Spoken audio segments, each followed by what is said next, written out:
अगर मैं आपसे सवाल पूछूं कि इस दुनिया में इंसान द्वारा बनाई गई सबसे महंगी चीज कौन सी है, तो आप लोग क्या जवाब देंगे? डोंट वरी, मैं आपको बताता हूं। वो है इंटरनेशनल स्पेस स्टेशन। अब इसी के बारे में ही 3 इंटरेस्टिंग फैक्ट आप लोगों को बताने जा रहा हूं। Fact number 1, international space station का साइज फुटबॉल के मैदान के जितना बड़ा है। फैक्ट नंबर 2, इसके बावजूद भी इंटरनेशनल स्पेस स्टेशन अर्थ का पूरा एक रोटेशन मात्र 90 मिनट में लगा लेता है। एंड फैक्ट नंबर 3, जहां एक और अर्थ पे किसी भी इंसान को एक दिन में एक बार सनराइज और एक बार सनसेट दिखाई देता है, वहीं पे ही इंटरनेशनल स्पेस स्टेशन में किसी भी इंसान को दिन में 15 बार सनराइज और 15 बार सनसेट दिखाई देता है। ये इंटरेस्टिंग फैक्ट्स जान के आपको कैसा लगा? चैट सेक्शन में लिखना मत भूलिएगा। गाइज, अगर मैं आपसे सवाल पूछूं कि इस दुनिया की सबसे स्ट्रॉन्ग करेंसी कौन सी है, तो आप लोग क्या जवाब देंगे? मेरा मतलब यह है कि जैसे आप सब लोगों को पता है कि $1 में लगभग 75 रुपए होते हैं। इसका मतलब यह हुआ कि रुपए के मुकाबले डॉलर 75 गुना स्ट्रॉन्ग है। इसी हिसाब से शायद आप लोगों का जवाब या तो डॉलर होगा या फिर यूरो, लेकिन ये दोनों ही गलत है। मैं आपकी जानकारी के लिए आपको बता देता हूं कि दुनिया की सबसे स्ट्रॉन्ग करेंसी कुवैती दिनार है। जैसे कि $1 में 75 रुपए होते हैं, 1 यूरो में 88 रुपए हैं, वैसे ही 1 कुवैती दिनार में 245 रुपए के लगभग होते हैं, जो कि दुनिया की सबसे स्ट्रॉन्ग करेंसी मानी जाती है। क्या इसके पहले तक ये फैक्ट आपको पता था? और अगर नहीं पता था तो चैट सेक्शन में लिखना मत भूलिएगा।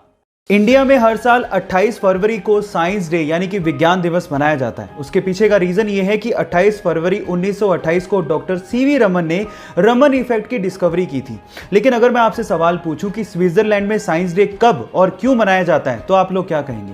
डोंट वरी, मैं आपको इसका आंसर देता हूं। स्विट्जरलैंड में हर साल 26 मई को साइंस डे मनाया जाता है और इसके पीछे का रीजन जान के आपको बहुत प्राउड फील होगा, क्योंकि 26 मई 2006 को डॉक्टर एपीजे अब्दुल कलाम ने स्विट्जरलैंड को विजिट किया था और जैसे ही उन्होंने वहां पे कदम रखा, वहां की सरकार ने 26 मई को विज्ञान दिवस घोषित कर दिया। यह फैक्ट जान के आपको कैसा लगा? चैट सेक्शन में लिखना मत भूलिएगा।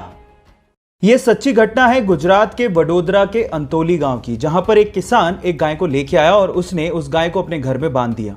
लेकिन उसके लाने के बाद वहां पे अजीब घटना होने लगी। रात को बहुत सारे कुत्ते उस गाय को देख के भूखा करते थे, जिससे किसान परेशान हो गया और उसने इसके कारण का पता लगाने की कोशिश करी और इसके लिए उसने सीसीटीवी कैमरास वहां पर इंस्टॉल करवा लिए।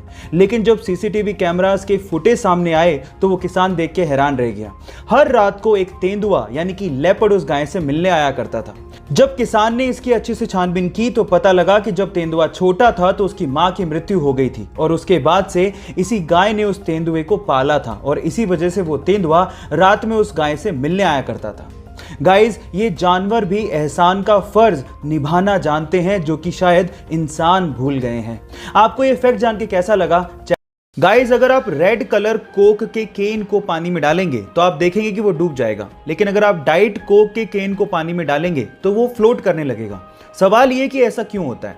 आप में से कई लोग शायद ये कहेंगे कि ये मटेरियल की वजह से होता है जो कि कोक के केन को बनाने में यूज हो रहा है, लेकिन गलत। एक्चुअली ये हो रहा है डिफरेंट टाइप की शुगर को यूज करने की वजह से। आपको मैं आपकी जानकारी के लिए बता दूं कि रेगुलर कोक में रेगुलर शुगर यूज की जाती है, जबकि डाइट कोक में एक आर्टिफिशियल स्वीटनर एस्पर्टेम को यूज किया जाता है, जो कि शुगर से काफी गुना ज्यादा मीठा होता है, जिसकी वजह से उसकी बहुत ही कम क्वांटिटी से काम चल जाता है। और इसी एस्पर्टेम की वजह से, क्योंकि उसकी क्वांटिटी बहुत कम यूज हुई है, डाइट कोक पानी के मुकाबले बहुत ही कम डेंस होता है और फ्लोट करने लगता है। क्या इसके पहले तक इफेक्ट आप जानते थे? और अगर नहीं जानते थे तो चैट सेक्शन में लिखना मत भूलिएगा।